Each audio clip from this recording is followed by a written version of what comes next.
ጽላተ ሙሴ ጸባጦስ ዘሲና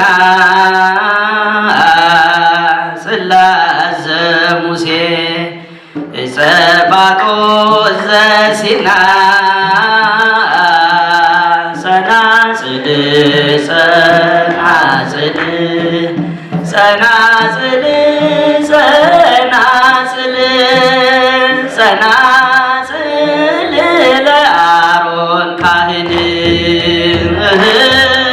ጸናጽል ጸናጽል ጸናጽል ጸናጽል ጸናጽል ለአሮን ካህን ጽላተ ሙሴ ጽላተ ሙሴ ጸባጦስ ዘሲና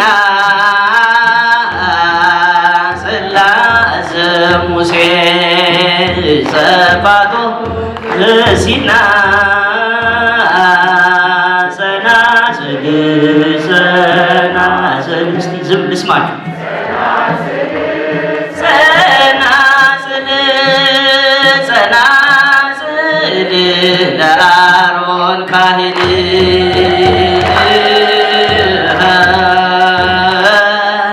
ጸናጽል ጸናጽል ጸናጽል ጸናጽል ጸናጽል ለአሮን ጽላት ዘሙሴ ጽላት ጽላት ዘሙሴ ጽላት ጽላት ዘሙሴ ጽላት ጽላት ዘሙሴ ጽላት ዘሙሴ ጽላት ጽላት ዘሙሴ ጽላት ጽላት ዘሙሴ ጽላት ዘሙሴ ጽላት ሙሴ ከፈጣሪ የተቀበላት አሰርቱ ትእዛዛት የተጻፉባት ዘሙሴ ጽላት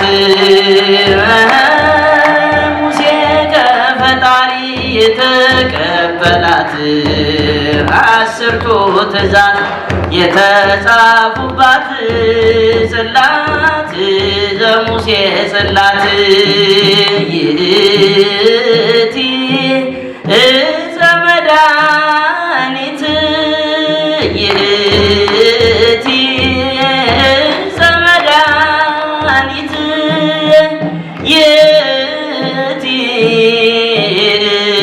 ዕፀ መድኃኒት ይእቲ ዕፀ መድኃኒት ማርያም ቅድስት ይእቲ ዕፀ መድኃኒት ይእቲ ዕፀ መድኃኒት ማርያም ቅድስት። በስመ አብ ወወልድ ወመንፈስ ቅዱስ አሃዱ አምላክ አሜን። አባቶች፣ ካህናት እንዲሁም ምእመናን ምእመናት በእግዚአብሔር ሰላምታ እንደምን ሰነበታችሁ? እንደምን አላችሁ? እንደምን አረፈዳችሁ? በቸርነቱ ጠብቆ በእድሜያችን ላይ ይችን ቀን ጨምሮ የሰጠን ምስጋና ገንዘቡ የሆነ አምላካችን እግዚአብሔር የተመሰገነ ይሁን። አሁን ሲዘመር እንደሰማችሁት ዛሬ በቤተ ክርስቲያናችን በብሉይም በሐዲስም ትልቅ በዓል ነው። ብሉይ እግዚአብሔር ከእስራኤል ዘሥጋ ጋራ ቃል የገባበትን የእግዚአብሔርን የቀደመ ከአብርሃምና ከዘሩ ጋር የተጋባውን ቃል ኪዳን የምናስብበት ሐዲስ ደግሞ ጌታችን ከሰው ልጆች ጋር ሁሉ ሰው ሆኖ በመምጣት ለመዳናችን የፈጸመውን የምናስብበት የምንሰብክበት ነው እና ሁለቱንም አንድ ላይ የሚያገናኝ ዕለት ነው የዛሬ ዕለት። በብሉይ እግዚአብሔር ለሕዝቡ ይገለጽ የነበረው በታቦቱ ነው። በታቦቱ አድሮ በሙሴ በአሮን አማካኝነት ቅድም በጥቂቱ እንደሰማችሁት ሕዝቡን ይባርክ ነበረ። በሐዲስ ደግሞ በእመቤታችን አድሮ ሁላችንንም አዳነን። አምላካችን ሰው ሆኖ በታቦት የተመሰለችው ታቦት የምትባለው የሥላሴ ማደሪያ የሆነችው እመቤታችን ቅድስት ድንግል ማርያም ናት። በማን ማህፀን ተጸንሶ ተወለደ ነው የምንለው? በእመቤታችን። ከማን ስጋ ነሳ ነው የምንለው? ከእመቤታችን። ከስጋዋ ስጋ ከነፍሷ ነፍስ ነስቶ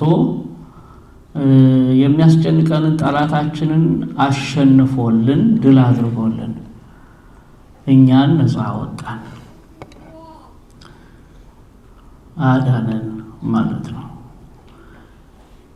የብሉዩ ሙሴና አሮንን የሚያነጋግርበት ታቦት፣ የሐዲሱም ደግሞ እኛን ያገኘበት እኛን ያዳነባት ታቦት እመቤታችን የቀደመችውም ታቦት የሚታሰቡበት ዕለት ነው የዛሬው ዕለት እና በጠቅላላው ህዳር 21 ቀን ህዳር ጽዮን ነው የምንለው።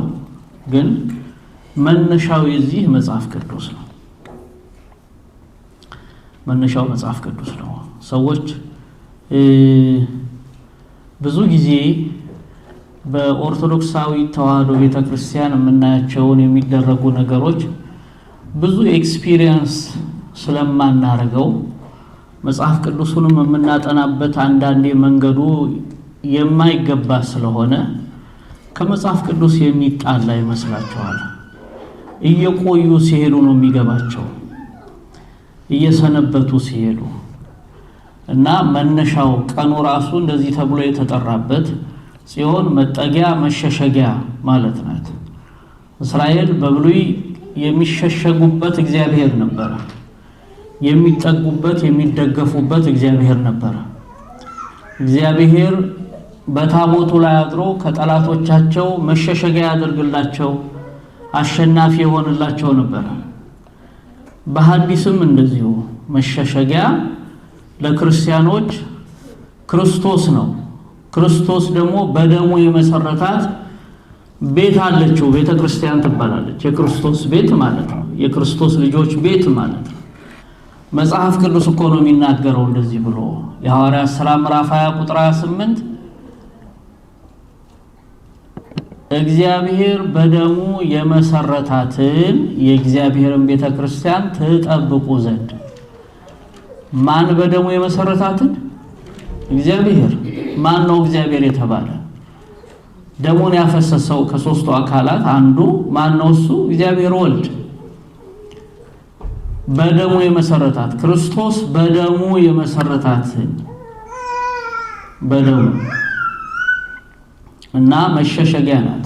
በደሙ የተመሰረተች ቤተ ክርስቲያን እና ይቺ መጀመሪያ ቤተ ክርስቲያን በአገራችን የተሰራችው አክሱም ነው። ቅድም ስናገር እንደነበረው ዛሬም ድረስ ፍርስራሹ አለ። እንዳውም ወይ መሬቱ ሰምጦ ነው ወይ ወደ ውስጥ እየፈለፈሉ ነበር የሚሰሩት። እንግዲህ ያጠኑት እኔ ብዙ ጊዜ ወስጄ እሱን አልተመራመርኩም። ያላጠኑትን ያልተመራመሩበትን ነገር ባላዩት ልክ መናገር አይቻልም። ግን በጣም ወደ ውስጥ ጥልቅ ነው። 12ቱ የመቅደሱ ክፍሎች እነዛ ነገስታት 12 ክፍል አድርገው ሰሩ ነው የሚለው የመጀመሪያዋን ቤተክርስቲያን የክርስቲያኖችን ቤተክርስቲያን እና ሲሰሩ እግዚአብሔር እንዲገለገልበት ነው። ያ የሰሩት ዛሬ ቅርስ አለ። ናቺ ቤተክርስቲያን የተመሰረተችበት ነው። ታቦተ ጽዮን እግዚአብሔር ኃይሉን የገለጠበት ጠላቶቹን ያሸነፈበት ኃይሉን የገለጠበት ያሳየበት ዕለት ነው። እንግዲህ በዚህ የተነሳ ይሄን በዓል ከፍ አድርገን እናከብረዋለን። እንኳን ሁላችሁንም በሰላም አደረሳችሁ አደረሰን። ስለዚህ ባጭሩ አጭር ሰፊ ነው ታሪኩ፣ ግን የምንማረው መጽሐፈ ሳሙኤል ቀዳማዊ ምዕራፍ 2 ጀምሮ እስከ ምዕራፍ 6 ያለውን ትምህርት ይሆናል። አንድ ሰው ተነስቶ ምዕራፍ 2 ቁጥር 1 ጀምሮ እስከ መጨረሻው ድረስ ጥሩ አንባቢ ሰው ያነብልናል። ማነው ለማንበብ ፈቃደኛ የሆነ እና ጥሩ አንባቢ ይሰማል? ጥሩ አንባቢ ነው ያልኩት። ቢቢ ያለች ነይ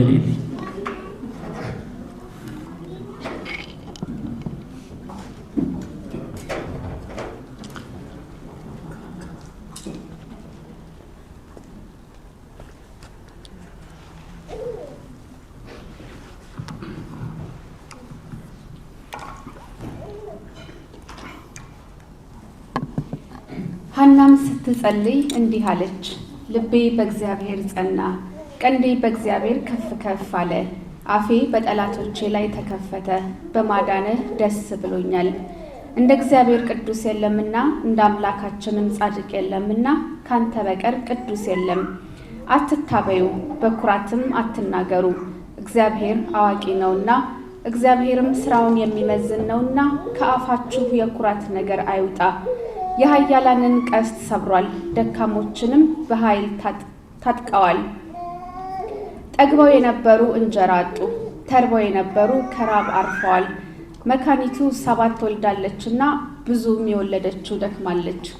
እግዚአብሔር ይገድላል ያድናልም፣ ወደ ሲኦል ያወርዳል ያወጣል። እግዚአብሔር ድሃ ያደርጋል፣ ባለጠጋም ያደርጋል፣ ያዋርዳል፣ ደግሞም ከፍ ከፍ ያደርጋል። ከሕዝቡ መኳንንት ጋር ያስቀምጣቸው ዘንድ የክብሩንም ዙፋን ያወርሳቸው ዘንድ ችግረኛውን ከመሬት ያስነሳል፣ ምስኪኑንም ከጉድፍ ያስነሳል። የምድር መሰረቶች የእግዚአብሔር ናቸውና በእነርሱ ላይም ዓለምን አደረገ። እርሱ የቅዱሳንን እግር ይጠብቃል፣ ኃጥአን ግን ዝም ብለው በጨለማ ይቀመጣሉ። ሰው በኃይሉ አይበረታምና ከእግዚአብሔር ጋር የሚጣሉ ይደቃሉ፣ በሰማይም ያንጎደጉድባቸዋል። እግዚአብሔር እስከ ምድር ዳርቻ ይፈርዳል፣ ለንጉሱም ኃይል ይሰጣል፣ የመሲሁንም ቀንድ ከፍ ከፍ ያደርጋል። ሕልቃናም ወደ ቤቱ ወደ አርማቴም ሄደ። ብላቴናውም በካህኑ በኤሊ ፊት እግዚአብሔርን ያገለግል ነበር። የኤሊም ልጆች ምናምንቴዎች ነበሩ፣ እግዚአብሔርንም አያውቁም ነበር። የካህናትም ልማድ በሕዝቡ ዘንድ እንዲህ ነበረ። ሰው ሁሉ መስዋዕት ሲያቀርብ ስጋው በተቀቀለ ጊዜ የካህኑ ሎሌ ይመጣ ነበር። በእጁም 3 ጣት ያለው ሜንጦ ነበር። ወደ ድስቱም ወደ ምንቸቱ ወይም ወደ አፍላሉ ወይም ወደ ቶፋው ይሰደው ነበር። ሜንጦውንም ያወጣውን ሁሉ ካህኑ ለእርሱ ይወስደው ነበር። ወደዚያም በመጡት በእስራኤላውያን ላይ በሴሎ እንዲህ ያደርጉ ነበር። ደግሞም ስቡን ሳያቃጥሉ የካህኑ ሎሌ መጥቶ የሚሰዋውን ሰው ጥሬውን እንጂ የተቀቀለውን ስጋ ከአንተ አይወስድምና እጠብስለት ዘንድ ለካህኑ ስጋ ስጠኝ ይለው ነበር። ሰውየውም አስቀድሞ ስቡን ያቃጥሉት በኋላም ሰውነትህ ደስ የሚያሰኛትን ትወስዳለህ ቢለው እርሱ አይሆንም፣ ነገር ግን አሁን ስጠኝ፣ እምቢም ብትል በግድ ወስደዋለሁ ይለው ነበር። ሰዎቹም የእግዚአብሔርን ቁርባን ይንቁ ነበርና የጎበዛዝቱ ኃጢአት በእግዚአብሔር ፊት እጅግ ታላቅ ነበረች። ሳሙኤል ግን ገና ብላቴና ሳለ የበፍታ ኤፉድ ለብሶ በእግዚአብሔር ፊት ያገለግል ነበር። እናቱም ታናሽ መደረቢያ ሰራችለት፣ በየዓመቱም መስዋዕት ለመሰዋት ከባሏ ጋር ስትመጣ ታመጣለት ነበር። ኤሊም ሕልቃናንና ሚስቱን ለእግዚአብሔር ስለተሳለችው ስጦታ ፋንታ ከዚች ሴት እግዚአብሔር ዘር ይስጥህ ብሎ ባረካቸው። እነርሱም ወደ ቤታቸው ሄዱ። እግዚአብሔርም ሐናን አሰበ፣ ጸነሰችም፣ 3 ወንዶችና 2 ሴቶች ልጆች ወለደች። ብላቴናው ሳሙኤል በእግዚአብሔር ፊት አደገ። ኤሊም እጅግ አረጀ። ልጆቹም በእስራኤል ሁሉ ላይ ያደረጉትን ሁሉ በመገናኛውም ድንኳን ደጅ ከሚያገለግሉት ሴቶች ጋር እንደተኙ ሰማ። እርሱም አላቸው፣ ስለ ክፉ ስራችሁ ከዚህ ሕዝብ ሁሉ ሰምቻለሁና ስለምን እንዲህ ነገር ታደርጋላችሁ? ልጆቼ ሆይ የእግዚአብሔርን ሕዝብ ኃጢአተኛ በማድረጋችሁ ስለ እናንተ የደረሰኝ ወሬ መልካም አይደለምና ይህ አይሆንም። ሰውስ ሰውን ቢበድል እግዚአብሔር ይፈርድበታል። ሰው ግን እግዚአብሔርን ቢበድል ስለ እርሱ የሚለምን ማን ነው? እነርሱ ግን እግዚአብሔር ሊገድላቸው ወዷልና የአባታቸውን ቃል አልሰሙም። ብላቴናውም ሳሙኤል እያደገ ሄደ፣ በእግዚአብሔርም በሰውም ፊት ሞገስ እያገኘ ሄደ። እግዚአብሔርም ሰው ወደ ኤሊ መጥቶ አለው የእግዚአብሔርም ሰው ወደ ኤሊ መጥቶ አለው፣ እግዚአብሔር እንዲህ ይላል፣ በግብፅ በፈርዖን ቤት ባሪያ ሳለ ለአባትህ ቤት ተገለጥኩ። ከእስራኤልም ነገድ ሁሉ ካህን ይሆነኝ ዘንድ በመሠዊያዬ ላይ ይሰዋ ዘንድ ዕጣንንም ያጥን ዘንድ ኤፉድንም በፊቴ ይለብስ ዘንድ ለእኔ መረጥኩት። የእስራኤልንም ልጆች የእሳት ቁርባን ሁሉ ስለ ምግብ ለአባትህ ቤት ሰጠው። በማደሪያዬ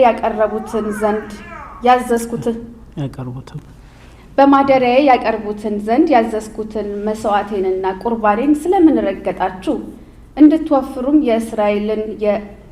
የሕዝቤን የእስራኤልን ቁርባን ሁሉ መጀመሪያ በመብላታችሁ ከኔ ይልቅ ልጆችን ለምን አከበርክ? ስለዚህም የእስራኤል አምላክ እግዚአብሔር እንዲህ ይላል፣ በእውነት ቤትህ የአባትህም ቤት ለዘላለም በፊቴ እንዲኖር ተናግሬያለሁ። አሁን ግን እግዚአብሔር እንዲህ ይላል፣ ያከበሩኝን አከብራለሁና የናቁኝም ይናቃሉና ይህ አይሆንልኝም። እነሆ ለቤትህ ሽማግሌ እንዳይገኝ ክንድህን የአባትህንም ቤት ክንድ የምሰብርበት ዘመን ይመጣል። በእስራኤል በረከት ሁሉ በማደሪያዬ ጠላትህን ታያለህ። በቤትህም ለዘላለም ሽማግሌ አይገኝም። ከመሠዊያዬ ያልተቆረጠ ልጅ ቢገኝ ዓይንህን ያፈዘዋል፣ ነፍስህንም ያሳዝናል። ከቤትህም የሚወለዱ ሰዎች ሁሉ በጎልማስነት ይሞታሉ። ይህ በሁለቱ ልጆች በአፍኒንና በፊንሐስ ላይ የሚመጣ ላንተ ምልክት ነው። ሁለቱ በአንድ ቀን ይሞታሉ። የታመነም ካህን ለእኔ ያስነሳለሁ፣ በልቤም በነፍሴም እንዳለ እንዲሁ ይደረጋል። እኔም የታመነ ቤት እሰራለታለሁ። ዘመኑን ሁሉ እኔ በቀባሁት ሰው ፊት ይሄዳል። ከቤትህም የቀረ ሁሉ ይመጣል። በፊቱም ሰግዶ ቁራሽ እንጀራ በላ ዘንድ ከካህናት ወደ አንዲቱ ዕጣ እባክህ ስደደኝ ብሎ 1 ብር 1 እንጀራም ይለምናል። ያስጥልን። ቃለ ሕይወት ያሰማልን። ቃለ ሕይወት ያሰማልን። ብዙ ኃይለ ቃል ሰምታችኋል። እኔ ግን ለትምህርታችን ርዕስ የማደርገው የኤሊም ልጆች እግዚአብሔርን የማያውቁ ምናምንቴዎች ነበሩ የሚለውን ኃይለ ቃል ነው። እግዚአብሔርን የማያውቁ ምናምንቴዎች ነበሩ። እንደዚህ የተባሉ ሰዎች ካህናት ናቸው።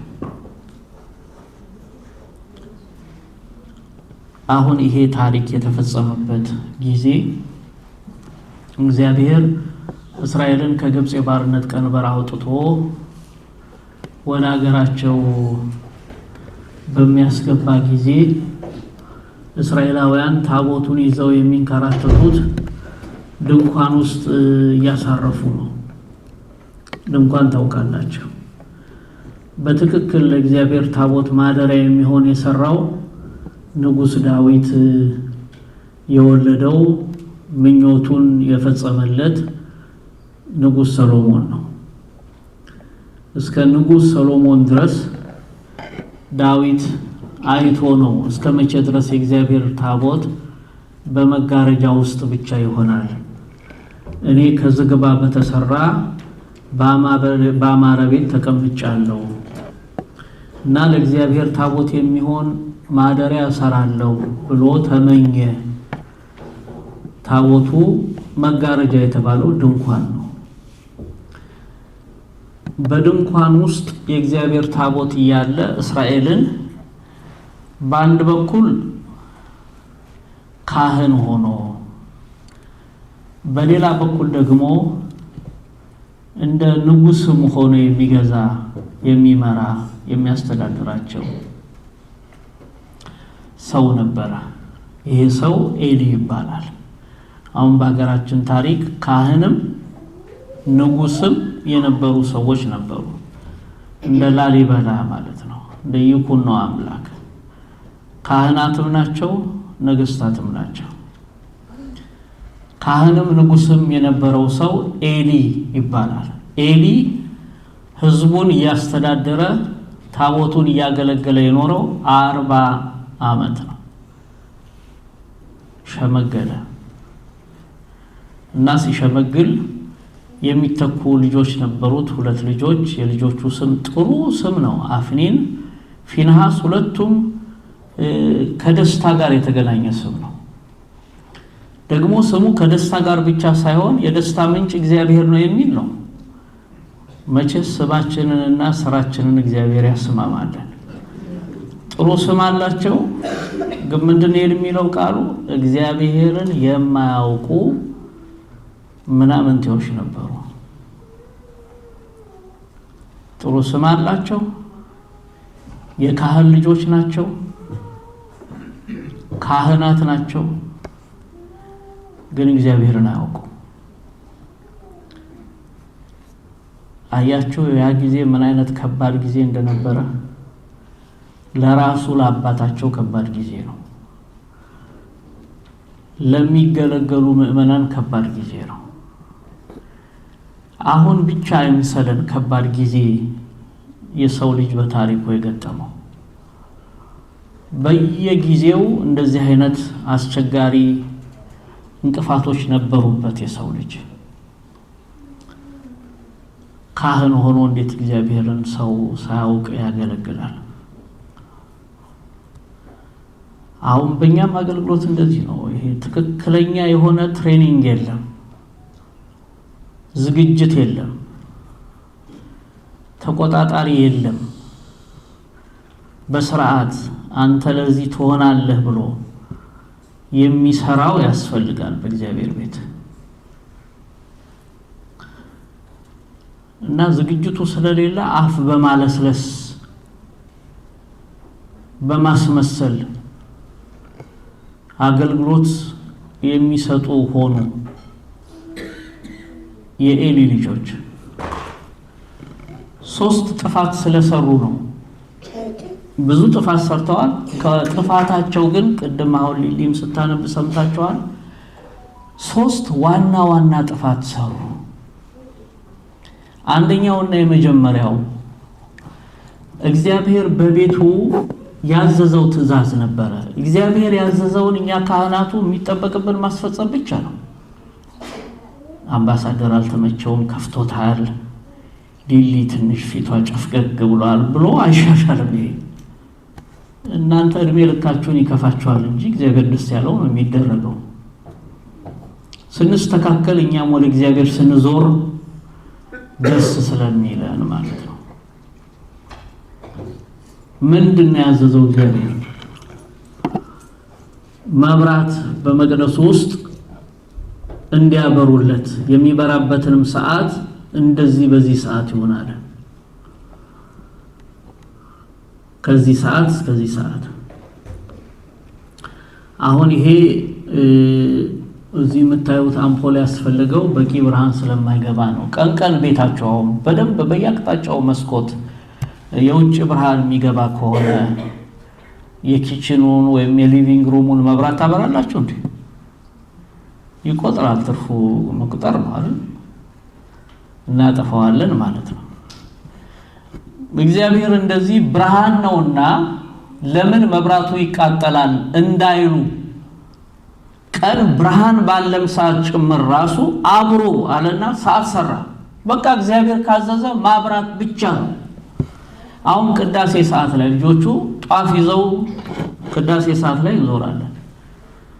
ይሄ መብራት ሳይኖር ቀርቶ ነው ጧፍ የምናበራው? ትእዛዝ ነው ይሄ፣ የቤተ ክርስቲያን ትእዛዝ። ሁለት መብራት ያብሩ፣ አንዱን ለህብስቱ አንዱን ለወይኑ ክብር፣ ለስጋውና ለደሙ ክብር ያብሩ። ይህ ስርዓት ነው። አብሩ አለ እግዚአብሔር። እነዚህ ወጣቶች ወጣት ቄሶች ከህዝቡ ጋር ያላቸው ትስስር በጣም ጥብቅ ነው እና የትስስራቸው ምንጭ ደግሞ ጨዋታ፣ ቀልድ፣ ፌዝ ነው። እንደዚህ አሁን ቄስ ዝም ብሎ ወሬ ሲያወራ ሲጎነታተል እንዴት ያሳቅቃል! ከምዕመን ጋር ቡና ጥዶ ፍንጃል አስቀምጦ ካህኑ ወሬ ያወራል።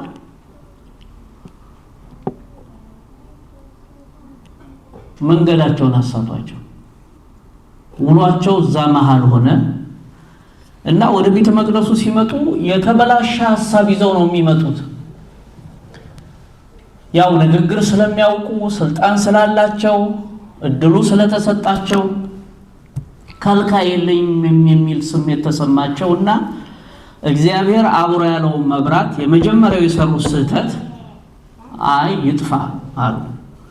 ለምንድን ነው የመብራት በቀን የሚበራው? ሌሊትስ ጨለማ ስለሆነ ነው። አሁን ቀን ቀን ምን ሆነ ተብሎ ይበራል? ይጥፋ። አጠፉት። ለምን አጠፋችሁ? እንዴት ይጠፋል ብሎ የተከራከራቸውና የእግዚአብሔርን ሥርዓት ሊያስጠብቅ የቻለ አልነበረም። ዝም አሉ።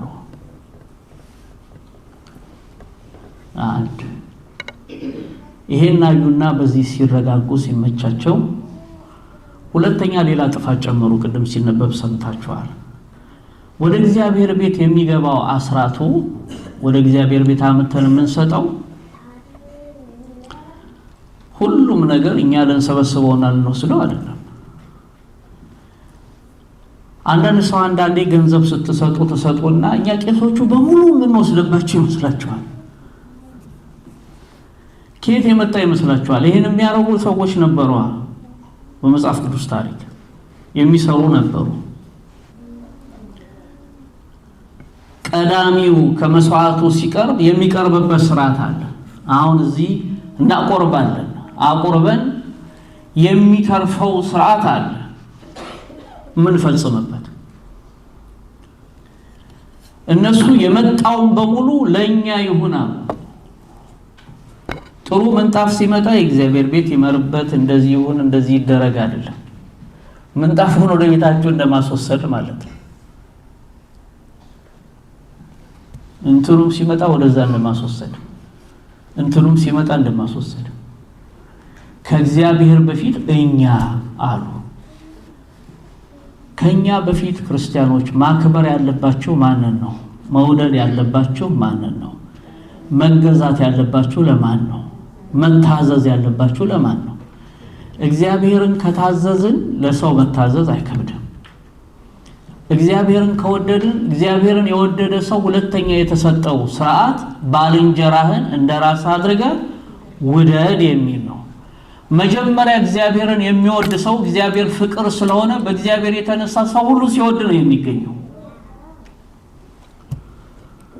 መጀመሪያ ለእግዚአብሔር ነው፣ ቅድሚያ እግዚአብሔር ነው።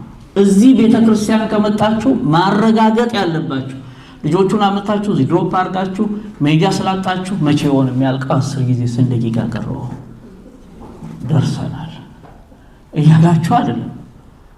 አንድ ኮምፕሌን ከብዙ ቦታ አሁን ግብጾቹ ጋር ሌላ ስቴት ነበርኩኝ። በአበሻ ኮሚኒቲ በኢትዮጵያውም በኤርትራዊውም ምርር አለን አሉ። ምን ሆነው ይመጡና ልጆች ድሮፕ አድርገው ምንም አይነት ፓርቲሲፔሽን የላቸውም። ፍለድ አረጉን እና አታምጡ እያሉ የተናገሩ። አትምጡብን፣ ወይ አስቀድሱ፣ ወይ አይማሩ፣ ወይ አይሳተፉ፣ ወይ አገለግሉ። ይሄ አእምሯችን እንዴት እንደተሰራ ነው የሚያሳየው። ይሄ እንዲቀየር ነው መማር ያለብን፣ እንዲስተካከል ነው መማር ያለብን። መጀመሪያ ማወቅ ያለብን የእግዚአብሔርን ነገር ነው። አሁን በዙሪያችን የከበበን ችግር እንደዚህ የምንወጣው እንዳይመስላችሁ። ሲመጣ ጠበል እርጩልን እንደዚህ በሉ፣ ለሱ ራሳችሁ እንዳታዘጋጁ። መጀመሪያ አእምሯቸውን ለሚገዛ ነገር ቅድሚያ ስጡ። ሰንበት ትምህርት ቤት ክፍል ሲገቡ እየተማሩ ያሉት ይሄ አስተሳሰባቸው ሶሻል ሚዲያ ላይ በሚያዩት ትምህርት ቤት በሚሰሙት ነገር እንዳይጠመዘዝ፣ እንዳይበላሽ፣ የግል አቋማቸው ከእግዚአብሔር መንገድ እንዳይወጣ ማስተካከል ነው። ከዛ የቀረ ካለ ደግሞ የሚታገዙት ቤት ውስጥ ነው። ቤት ውስጥ መነጋገር አለብን ምን ላይ እንዳሉ። ዝም ብሎ በማስፈራራት ቃላት በመወርወር በመጫን ይሄን በመሰለው ብቻ አይደለም። በትክክል አንድ ገጽ ላይ የምንሆንበትን ስራ በአግባብ ተረድተን ራሳችንን ማዘጋጀት አለብን። ሰው ለእግዚአብሔር የሚሆን ልብ ከሌለው የሚገፈጠውን ነገር ማለፊያ ያገኛል፣ ማምለጫ ያገኛል። እና በአጽንኦት የምናስታውሳችሁ በጊዜያችን ያለውን ለመሻገር መጀመሪያ ከእግዚአብሔር ጋር ያለንን ግንኙነት ማጥበቅ ያስፈልጋል። ማስተካከል፣ መማር አለብን። መማር ገና ትምህርት ሲጀምር እናንተ ወካውት ማድረግ፣ ስልችት ማለት ይሄ እኮ እኛ አይጠፋንም፣ ግን የሚገባን ጊዜ አለ። አንዳንዴ ሰው የሰለቸው ሰው ጭፍቅቅ ያለ ሰው ፊት ለፊት ቁጭ ማለትም እኮ አይመችም፣ እንኳን ቆሞ መናገር። ግን ለራሳችሁ ስለሆነ ነው የግድ የምትፈልጉበት የምትጠቀሙበት ቀን ስላለ እንኳን ተማርኩት የምትሉበት ቀን፣ እንኳን ያን ቀን ቤተክርስቲያን ሄድኩ የምትሉበት ቀን አለ። እያንዳንዱ ዛሬ የምታደርጉትን የምትሰበስቡበት፣ የምታገኙበት፣ በረከት የምትቀበሉበት ቀን አለ። ስለዚህ በጣም በጣም ሲሪየስ መሆን አለባችሁ በእግዚአብሔር ጉዳይ፣ በመንፈሳዊ ሕይወታችሁ ጉዳይ፣ በልጆቻችሁ መንፈሳዊ ሕይወት ጉዳይ። ትርፍ አይደለም ይሄ። እና እነዚህ ሁለት ወንድማማቾች በቃ ከእግዚአብሔር በፊትኛ ነው። ሌላው ነገር ወረሳቸው ማለት ነው። ሌላው ነገር ገዛቸው። አሁን ቤተክርስቲያን አንዳንዴ ሲመጣ ቀጥታ ገብተን ደጀ ሰላም ነው ወክ አድርገን ሻያችንን ቡናችንን ጠጣ፣ ሃይ እንዴት ነው? ከዛ እዛ ላይ ማላበሻ ወይ ሀገር ምንድነው ከሆነ ቻናል የሰበሰብነው ዜና ካለ እሱን ሼር እናደርጋለን፣ ያኛው ሼር ያደርጋል፣ እስከ ሳምንት ድረስ ማለት ነው። እረፍት የማይሰጠን የምንሰማው ነገር አለ። እሱ አይደለም እኛ መከለል ያለበት። we're not called ለሶሻል ላይፍ አይደለም የተጠራን። እሱ ትርፍ ነው በኋላ የሚሰጥ። ዋናው የነፍሳችን ጉዳይ ነው፣ የህይወታችን ጉዳይ እና እሱ ረሱና ሁሉን ለኔ አሉ። እግዚአብሔር አይቀየምም። ጎልማሳ በሚስቱ ንጉስ በመንግስቱ ይቀናል። እግዚአብሔርም እንደዚሁ በቤቱ እሱ ሊነክስበት በሚገባው ህይወት ውስጥ ሌላ ሲነክስ እንደዚሁ ደስ አይሰኝም፣ ግን ይታገሳል። ዝም አላቸው፣ ጊዜ ሰጠ። ጊዜ ሲሰጣቸው እነሱ እንደመማር ባሰባቸውና ሶስተኛ ነገር ጨመሩ። ቅድም ሰምታችኋል ሲነበብ። በቃ ሲመጡ ቤተክርስቲያን መቼ አልቆ መቼ ጥግ ይዘው መቼ ከሴቶቹ ጋር መጫወት ማውራት ምን ማለት ጥሩ መጫወት መገናኘት ያስፈልጋል። ግን ጨዋታው ወሬው ቀለዳ ነው አይደል የምትሉት? እሱ ፕራዮሪቲ አይደለም። እሱ ፕራዮሪቲ አይደለም። እሱ አይደለም የመጀመሪያው። አያችሁ ምን ሆኖ መጨረሻ ሴቶቹ መሃል ገቡና ሚስት እኮ አላቸው ሁለቱም ቄሶች፣ አንድ ሴት አልበቃቸዋል። ያችንም ያጫውታሉ፣ ያችንም ያጫውታሉ። እዚህ አክሰስ አለ፣ የብዙ ሴቶች አክሰስ አለ እዚህ አለ። አያያዙ ካልታወቀበት አክሰሱ አለ። ያን ያገኙትን አክሰስ አቢዩዝ አረጉት ማለት ነው። ላልተገባ ነገር ተጠቀሙት። ሴቶቹም በሙሉ የሚያስነውሩ ሆኑ። ከሴቶች ጋር ተኙ እኮ ነው ንባቡ። ሰምታችሁት የለ? የት? እዛው መቅደሱ ሳይቀር መቀጣጠሪያ ያደረጉት የእግዚአብሔርን ቤት። አያችሁት እንዴት እንደደፈሩት? ስለታገሰ እግዚአብሔር በዛው ተኙ ከሴቶች ጋር። አንዳንዶቹ ሴቶች ልባሞቹ እንዴ እኛ እግዚአብሔር ቤት የምንሄደው ከእግዚአብሔር ጋር እንዲያገናኙን እንጂ እነሱ እንዲያጫውቱን ነው? ለሱማ ባሎቻችን ጎልማሶች በሰፈራችን አሉልን አይደል እያሉ ከቤተ ክርስቲያን ቀሩ። በእኛም አያያዝ እኮ ስንት ቤተ ክርስቲያን የቀሩ ሰዎች አሉ። ስንት ቀሩ። ይሄን ጊዜ ነው እግዚአብሔር ተቀየመ። ወደ ኤሊ መልእክተኛ ላከ፣ ልጆቹን እንዲገስጽ፣ እንዲያርም፣ እንዲያስተካክል። እግዚአብሔር ሲነግረን ክርስቲያኖች እግዚአብሔር ያለንን የምር አድርገን እንያዘው። በሆነ ነገር አንሸብበው። ኤሊ ሰማችኋት? ቅድም ስታነብ እግዚአብሔር እንዳሰበ አድርጎ የምሩን አልተናገረም። ልክ አንዳንዴ ሙልጭልጭ ሆነ እንደምንናገረው ማለት አልተናገሩምም እንዳንባል፣ ዝም አሉም እንዳንባል፣ በመሃል ምን ይመስላችኋል? ይሄ ነገር ምኑ? ያ ነገር ነው። ምንድነው ያ ነገር? እማንነካው፣ በትክክል እማንገልጸው፣ የሚመለከተውን ሰው አድሬስ የማናረግበት መሆን የለበትም። እግዚአብሔር ያሳየን ነገር አልነገራቸው ከምር እና ልጆቹ ሊመለሱ አልቻሉም፣ ባሰባቸው። አሁን በዚህ ጊዜ እግዚአብሔር እኔ እጀምራለሁ እፈጽማለሁ፣ ልጆችህ የክፋትን ነገር እንዳደረጉ አውቀህ አልከለከልካቸውም አላቆምካቸውምና ጀምሬ እፈጽማለሁ፣ ጆሮንም ጨው የሚያደርግ ነገር አደርጋለሁ አለ እግዚአብሔር። አዎ እንደተናገረው ጀመረ እግዚአብሔር። ባጭሩ ጊዜ ስለሌለ ጀመረ።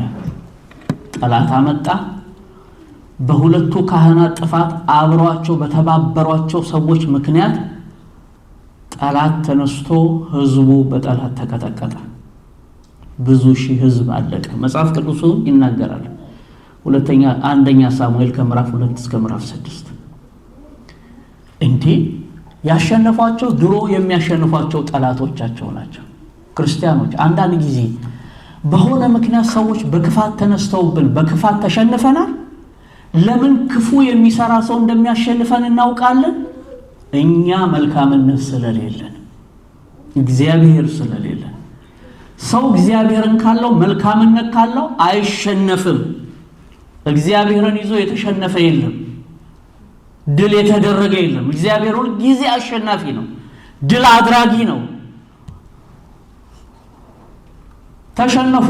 ሲሸነፉ እንዴት ተሸነፍን አሉ። ድሮ ጠላት ሲመጣ ፍልስጤማውያን ሲነሱብን ታቦት ይዘን ነበር የምንዘምተው። ታቦቱን ትተን እኮ ስለተዋጋን የተሸነፍነው አሉና ታቦት ይዘን እንዝመታው። ሐሳብ አመጡ፣ ተወያዩ፣ አጸደቁት። ያጸደቁትን ሐሳብ ለማስፈጸም ታቦቱ ተሸካሚ ያለው ማን ነው? ታቦት የሚሸከም ቄሳርን። ሁለቱ ካህናት ታቦት ይዘው ህዝቡ ያጀባቸው ለጦርነት ወጡ። እንደ ልማዱ ታቦት ይዘው ሲሄዱ አዎ ያሸንፋሉ። ያላከበሩትን፣ ያልታዘዙለትን፣ ፈቃዱን ያላደረጉለትን እግዚአብሔርን ጠላትን አሸንፍልኝ ቢሉት ለጠላት አሳልፎ ይሰጣል እግዚአብሔር። ሄደው ተዋክተው እንደገና እንዲያውም ብዙ ህዝብ አለቀ። ታቦቱም ተማረከ። ሁለቱም ካህናት ሞቱ ነው የሚለው። ሞቱ። ታቦቷ መማረኳን ልጆቹ መሞታቸውን ዜናው ለኤሊ እንዲደርሰው ተደረገ። ኤሊ ሲሰማ ከወንበሩ ተነስቶ ሽማግሌ ነው አለቀሰ። ያው ሲነሳ የተቀመጠበት ወንበር አደናቅፎት ወደቀ፣ እዚያው ሞተ፣ አንገቱ ተሰብሮ ነው የሚለው። እስኪ ንገሩ ምኑ ተሰብሮ? በአንድምታው አንገት የተፈጠረው አዙሮ ለማየት ነው። አንተ ቤተ መቅደሱን ማን በቅንነት አገለገለበት? ማን ያለ ቅንነት? ማን እግዚአብሔርን ደስ ያሰኛል? ማን አያሰኝም? ማን ፈቃዱን ያደርጋል? ማን አያደርግም? ማን ይጠቅማል? ማን አይጠቅምም? ልጆቻችሁ ምዕመናን ድምጻቸው ጥሩ መሆኑ፣ ስኬጁል መውጣቱ፣ እናንተ መፈለጋችሁ አይደለም ለአገልግሎቱ ሙሉ የሚያደርጋቸው። በእግዚአብሔር ዓይን ካህናቱ የሚያዩ ከሆነ ነገ ይሄን የመሰለ መዘዝ የሚያመጣ ነገር ካለ ማቆሚያው መንገዱ ካህናት ነን። እኛ ካላቆምነው ለኛም ለናንተም ይተርፋል። አዙሮ አላየም። ማን ነው ይሄን ያደረገው እያለ እያንዳንዱ ነገር በጊዜው በሰዓቱ አላረመም እና አንገት የፈጠርኩልህ አዙረ ለማየት ነበር አልተጠቀምክበትም ብሎ አንገቱን ሰብሮ ነው የወሰደው። እግዚአብሔር ኤሊ ነው አረፍ ኤሊ። አሁን ታቦቷ ብቻዋን ቀረች። ታቦቱ እንኳን ወደ አገሩ ይመለስ ቢባል ማን ነው ታቦቱ መልሶ የሚሄደው? ቄሶቹ እንደሆነ ሞተዋል። ለእግዚአብሔር ይሄ ችግሩ አይደለም። እኔ ቄስ ሰለሞን ወይም ቄስ ንጉሴ ወይ ቄስ ዳዊት ወይ እገሌ በእኔ በሱ በምናምን እንዳትመኩ፣ መመኪያ እግዚአብሔር ነው። ይሄ መስቀል የማን መስቀል ነው? ባለቤት አለው። የእግዚአብሔር መስቀል። እስኪ ተናገሩ፣ የማን መስቀል ነው? ይሄ የለበስኩት ልብስ የማን ልብስ ነው? የቤተ ክርስቲያን፣ የኢትዮጵያ ቤተ ክርስቲያን ልብስ ነው። የኦርቶዶክስ ተዋሕዶ ቤተ ክርስቲያን። ቤተ ክርስቲያንን የማይወክል ቅስና የለም። እኛ አካሏን ቤተ ክርስቲያንን ነው የምንወክለው። ይሄን የሚወክል ሰው ለመወከል አካሏ የምትፈልገውን ሆኖ መገኘት አለበት። ሆኖ ካልተገኘ አይሰራም። በማይሰራ ነገር ላይ በግድ የሙጥኝ ብንል ትርፋችን መምከን ነው። መምከን መካን መሆን መጉደል ነው ትርፋችን። እና እግዚአብሔር ምን ችግሩ ነው? ጣዖት ቤት ነው ያላቸው እነዚህ ታቦቱን የማረኩ ሰዎች ወሰዱና የታቦት አያያዝም አያውቁም፣ ስርዓቱንም አያውቁም። እነሱ ጣዖት ቤት ውስጥ በዓል የሚባል ጣዖት አላቸው እና ታቦተ ጽዮን እጃቸው ስትገባ ድሮ ሲሸነፉባት የነበረችው ታቦት የእግዚአብሔር ታቦት እጃቸው ስትገባ ሰነፍ መሰለቻቸውና የነሱን ጣዖት ኃይለኛ ብርቱ አድርገው አስበው ወሰዱና ጣዖት ቤታቸው ውስጥ ዳጎንን ብድግ አድርገው ታቦተ ጽዮንን ከስር ዳጎንን ከላይ ቁጭ አደረጉ። የእግዚአብሔርን ታቦት ደካማ የነሱን ጣዖት ኃያል አድርገው ማለት አንዳንዶች አሉ ታቦት ጣዖት ነው የሚሉ። አሁን በዓል ቤት ሲገባ ታቦት ጣዖት ከሆነ ተቃቅፈው ነበር አብረው መኖር ያለባቸው ተስማምተው። በማግስቱ ያስቀመጡት ሰዎች ወደ ጣዖት ቤታቸው ሲገቡ ዳጎን በአፍጢሙ ተደፍቶ ለታቦቱ ሰግዶ አገኙት። ማደፋው እግዚአብሔር ነው። እስኪ ጥሩት፣ ማን የደፋው? አፍኒን አያስፈልግም። አሁን ፊናንስ እኮ አያስፈልግም። እኔ ነኝ ያለሁት መጀመሪያ መኖር እኮ ያስፈልጋል። እኔ ነኝ ያለሁት ለማለት መሆን እኮ ያስፈልጋል። እንደው ይሄ እድሉ ስለተገኘ ስላለ ነው እንዴ? እግዚአብሔር እኮ ያውቀናል። ደፋ፣ ለታቦቱ ሰግዶ ተገኘ።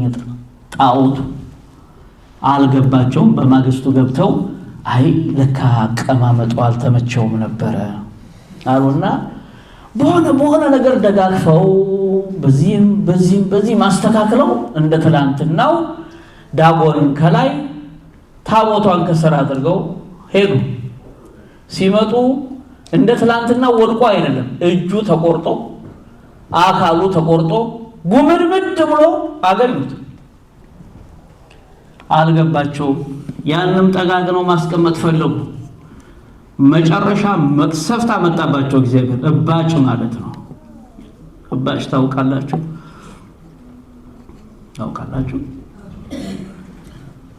የቆዳ በሽታ እንደማለት ነው። ሰውነት ላይ የሚወጣ ከባድ ነው።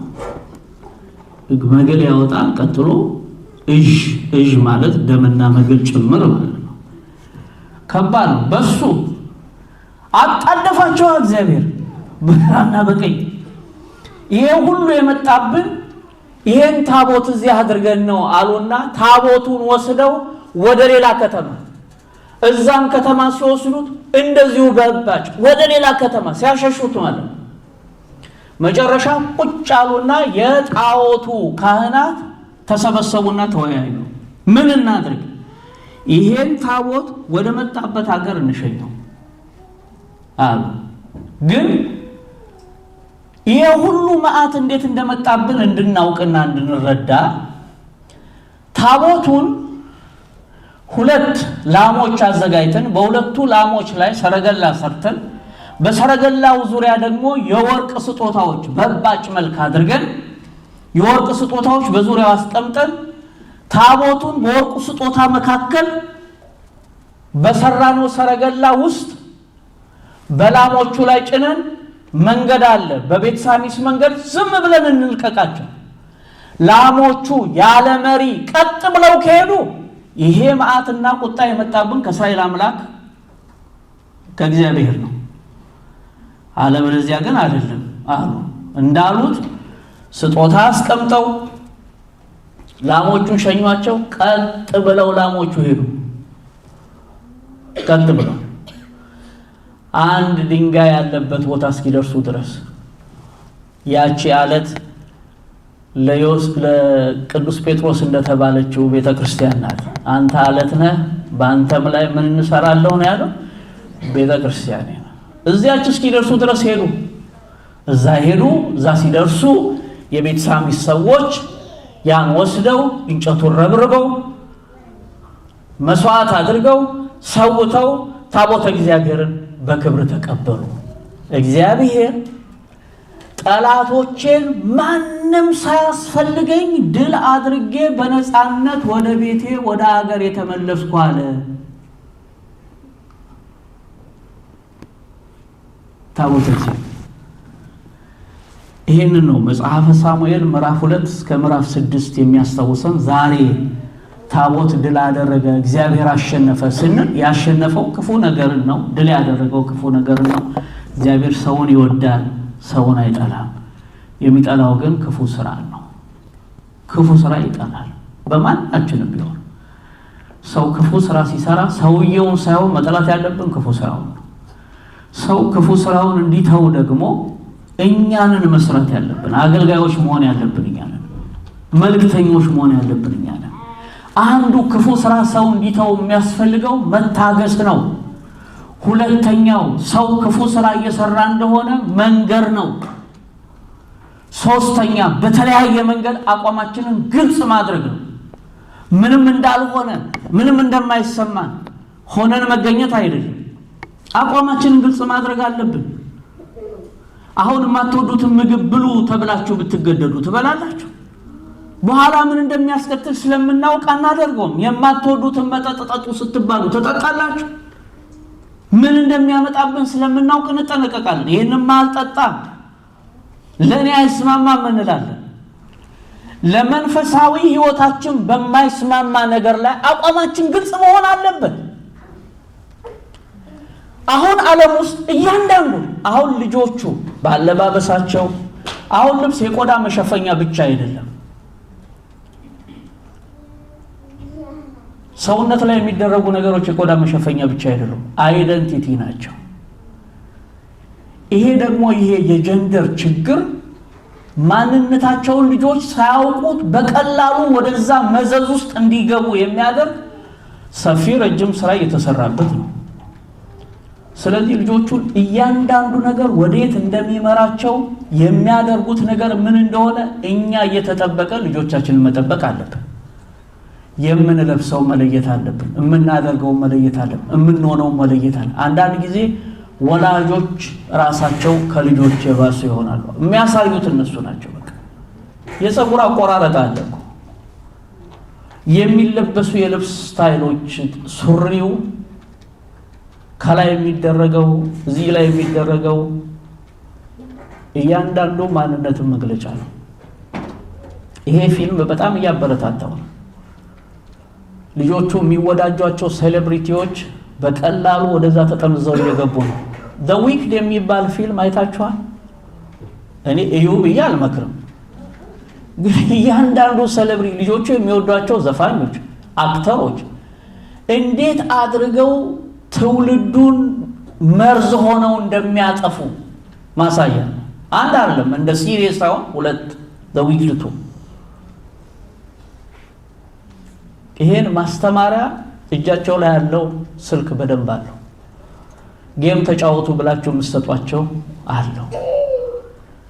ስለዚህ ክርስቲያኖች እግዚአብሔርን እማናውቅ ምናምንቴዎች ሆነን እንዳንገኝና እኛ በመናመጣው ልጆቻችን እንዳይጎዱ እንድናስተውል ነው የዛሬው ቀን የተሰራው። እኛ የእግዚአብሔር ታቦት ነን። በመንበሩ ላይ ያለውን ታቦት ስናገለግል መፍራት አለብን። የኛም ህይወት ደግሞ ምንድነው? የእግዚአብሔር መቅደስ ነው። የእግዚአብሔር ታቦቶቹ ሆነን እኛ ህይወታችንን ማስተካከል አለብን። መቅደስ ናችሁ ነው እኮ ያለ።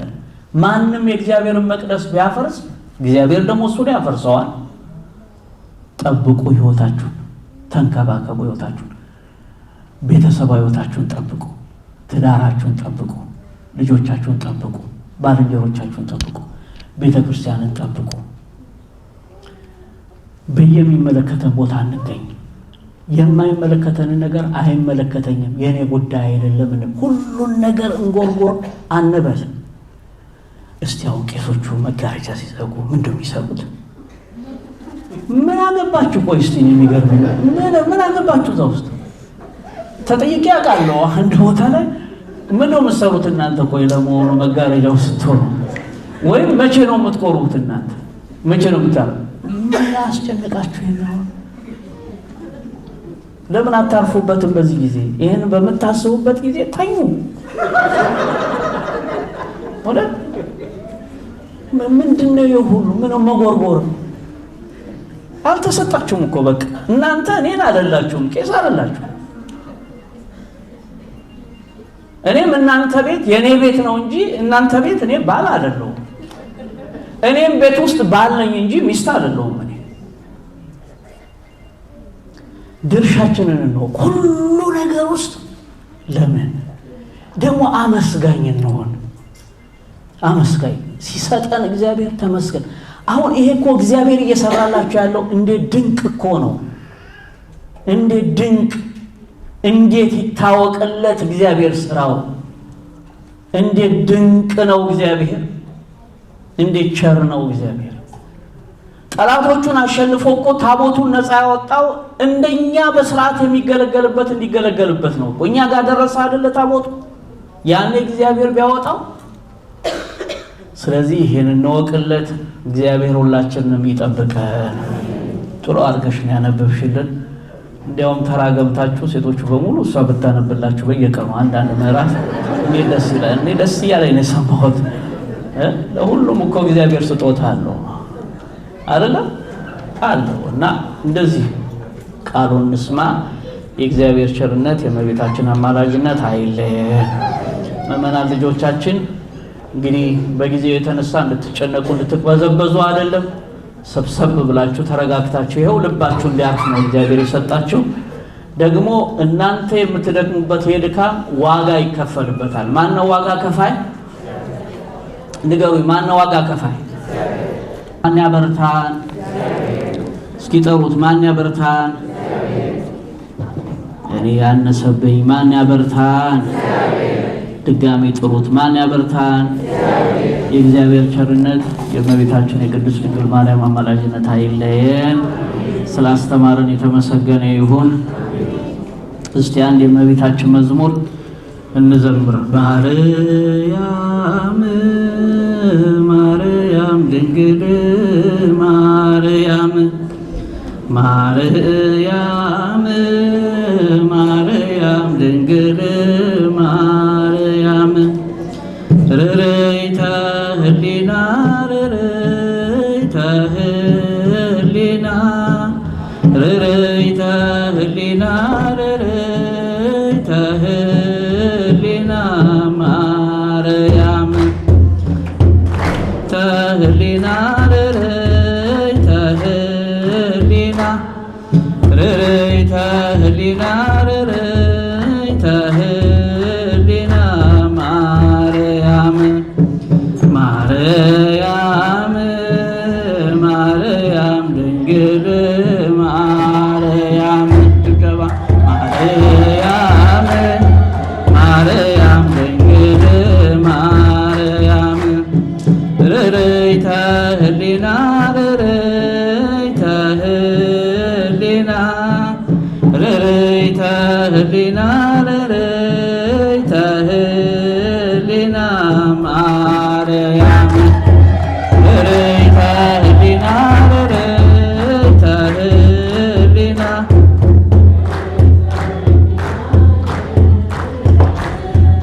ሊና ማርያም ማርያም ጮክ በሉ ማርያም ድንግል ማርያም ማርያም ማርያም ድንግል ማርያም ርርይተ ህሊና ርርይተ ህሊና ርርይተ ህሊና ርርይተ ህሊና ማርያም ርርይተ ህሊና ርርይተ ህሊና ርርይተ ህሊና ርርይተ ህሊና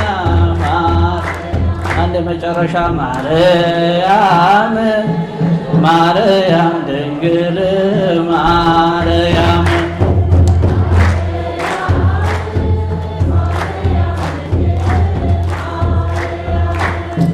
ርርይተ ህሊና ርርይተ ህሊና ርርይተ ህሊና ርርይተ